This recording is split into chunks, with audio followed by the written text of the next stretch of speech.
Welcome to Chapter 3 of Skeletal. I'm Vincent Keith, and I hope you enjoy the story. The midday sun bore down, its rays piercing through the foliage and casting dappled shadows upon the forest floor. Meledra's steps were deliberate as she navigated the copse of trees, her eyes fixed on the house that loomed in the distance. The pulse of magic that had reached out to her 2 days prior was a thrum that vibrated through her very core and coalesced about her now with the allure of power. She knew that only a few of her kind possessed the strength required to cast such a spell, to create a barrier saturated with magic so potent that it sang to the covetous nature of every witch who sensed it. Meledra licked her lips, tasting the air, savoring the tang of power that hung ripe for the picking. But she would not be the only one to react to it, and she could feel time slipping through her fingers like sand. If she wanted to claim this power, she must do it so quickly. Last night had been a crucial step in that process. She had lost an apprentice, yes, but she had gained knowledge of the power that protected the house. Crow, her apprentice, had not been far enough along in the practice to feel the energy. Instead, he had regarded Meledra with a smirk that reflected his disbelief. "We came here to chase after a pulse of old magic? Seems like we might as well be chasing ghosts," he replied, though his eyes held a glint of intrigue. "Ah, but what is a witch if not a hunter of things unseen?" Meledra spoke in an amused tone. The young man who stood before her, reckless and with untapped potential, had come to her, drawn by instincts he barely understood, instincts she had manipulated. The trap she had laid out was subtle, a small tendril of magic designed to ensnare, and Crow, in his naivety, had walked right into it. It had been a year since she agreed she would teach him, and gave him his apprentice's name. She fed his ego, stroking the flames of his perceived power, allowing him to bask in the illusion of his own importance. "You possess more strength than you know," she whispered smoothly, watching as he squared his shoulders with pride. It was a dangerous game, but one that Meledra knew well. She knew that at some point she would have use of his false bravado, his inflated sense of self, and that time had come sooner than expected. Meledra brought her attention back to the mysterious house. As she moved through the sunlit landscape, she couldn't help but feel the weight of years pressing down upon her. She needed the power to strengthen her, to renew her, and that power was centered in the house that looked like any other home in the light of day. Yet, the old ways called to her, promising secrets and powers untapped. She could feel the edges of the barrier now, invisible threads of energy that hummed with a frequency that whispered to her of warning and temptation. Her pulse quickened in response, harmonizing with the rhythm of the spell that hung like an invisible net. Last night, as darkness settled over the small Nebraska town like a shroud, Meledra and Crow stood among the whispering cornstalks at the road's edge, her keen eyes fixed on the house in the distance, its windows dark and foreboding. Darkness fell, and for many hours the pinprick of stars was the only light that fell upon them. "Patience," she murmured to her apprentice, a word that had become both a mantra and a ward against the curse of missteps. Crow shifted uneasily beside her, his eyes darting from the house to Meledra and back again. "Why do we wait?" he asked, the dismissive tone of earlier now replaced with that reckless energy. "Because, my dear apprentice," Meledra said, turning to him with a sly smile, "one of the true powers of witchcraft lies in knowing when to act." She watched to see if he felt the sudden tightening around them, the embrace that signaled the moon's pending ascent to its place in the sky, but he showed no sign. "Tonight," she continued, weaving a tale from the threads of truth and deception, "you will learn to feel this pulse of magic that rises with the light of the moon. You must feel its rhythm, find its source." Crow smiled knowingly, basking in the glow of his supposed impending triumph. "Under the moon my power is strongest." He echoed the words she had fed him over countless lessons, a perfect parrot of her manipulation. "Yes," she whispered, her gaze returning to the house that held so many secrets. As the celestial body rose, silver beams poured through the darkness, and Crow closed his eyes, concentrating. Meledra watched, silent and statuesque, as he turned slowly, palms outstretched towards the house. He pointed. "There." Meledra nodded and spoke in a commanding tone. "Go then, and discover what awaits." The timbre of her voice left no room for disobedience, and Crow hesitated for only a heartbeat before heading towards the house, walking brazenly down the old farm road. She watched carefully as he made his way, making a careful note of the places he stepped as the pulse shifted. When he crossed the true barrier, she felt it like a hot wind, glowing red in her mind. The once smooth threads of power that flowed in the moonlight now recoiling into a knot of displeasure that quickly turned to rage. Crow did not so much as pause.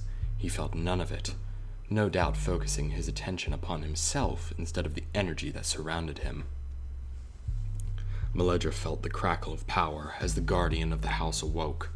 It was a terrible presence in her mind, magic that screamed of raw power and singular purpose, shocking Meledra into pulling her own power back, lest the thing find her too. She quickly moved to a distance where she could see Crow, but not be in the web of power that trapped the unknowing apprentice. He still walked with purpose, clearly visible in the bright light of the moon, oblivious to what stalked towards him. When the guardian suddenly appeared at a bend in the road, the young man froze. Crow was still for a moment, but then turned to flee. It made no difference, though, as the towering collection of bones swiftly bore down upon him and caught him up in long claws, biting hard into the place where the man's neck met his shoulder. Crow screamed in terror before his throat was torn out, and there was only the sound of tearing flesh after that as the guardian rent him limb from limb until what had once been a man now lay in a bloody pile. Meledra watched in fascination, feelings of respect and terror coursing through her. She had never constructed a guardian before, had never cursed bones to do her bidding, and to see this thing now was as exhilarating as it was horrifying. When the bones were satisfied that the intruder was dead, the thing disappeared into the corn stalks. Meledra quickly retreated, allowing herself a brief moment of triumph as her plan had unfolded flawlessly. As she moved further away from the house, she pondered the guardian. A witch of considerable power had to be behind it, one capable of summoning a protector so potent it acted long after the witch had passed. Yet, why had the witch left such a force tethered to this place? Meledra moved swiftly through the darkness, her presence melting into the shadows. She would wait until daylight to return and uncover the truths hidden within those walls, the lineage of the guardian, and the story of the witch. And then Meledra would claim the power that pulsed so tantalizingly. She knew the path forward was fraught with peril, but fear was a weakness suffered by those who could not see the threads of destiny woven before them. And now, under the relentless gaze of the midday, she whispered to the house, "Time to unravel your secrets." Meledra unfurled her hands before her, fingers dancing through the air with practiced grace, weaving her thoughts into power, forming an intricate pattern. "Cor pulsare," she murmured, the words slithering out like serpents coiling in the underbrush. A spell to reveal, to unmask, to lay bare the power that pulsed with the energy she pursued. The incantation was meant to reveal a solitary presence. Yet, as she reached out with her intent, the truth shocked with a thunderclap. The steady rhythm of not one, but 3 beating hearts echoed back to her. For an infinitesimal moment, fear clawed at Meledra's chest. A coven? No, it couldn't be. Covens were rare, their power formidable. Was this the Guardians' doing? Or a trap set by the mysterious witch who had erected the barrier? Panic gnawed at the edges of her composure, but she squashed it swiftly. Hesitation was a luxury she could ill afford. With a sharp intake of breath, she channeled more of her essence into the spell, demanding clarity, commanding the shadows to yield their secrets. The heartbeats beckoned her, guiding her steps away from the house and towards the unsuspecting town. As Meledra approached the fringes of suburbia, small homes appeared before her, their streets weaving through the tired monuments of domesticity. Her targets were among these humble abodes, a house indistinguishable from its neighbors, yet pulsating with the essence she sought. Ensuring that her own presence was cloaked in layers of obfuscation, she crept closer. The spell led her to a house, to a window clouded with dust. Peering through the filmy glass, she discerned figures moving within. Silhouettes against the dim interior. Strangely, their energies did not thrum with power. They were as dormant as the quiet street on which they lived. Meledra's brow furrowed, confusion mingling with her mounting dread. How could such ordinary beings be linked to the potent forces she had felt? Retreating into the shadow of a nearby lilac bush, Meledra's heart hammered against her chest, a staccato rhythm that matched the panic that pounded through her veins.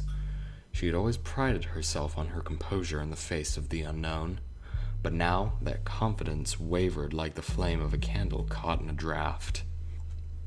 To mask such power, it was a spell only the most powerful could perform, and she felt the chilling touch of fear for the first time in ages. She retreated from the house, her mind churning with possibilities and dread.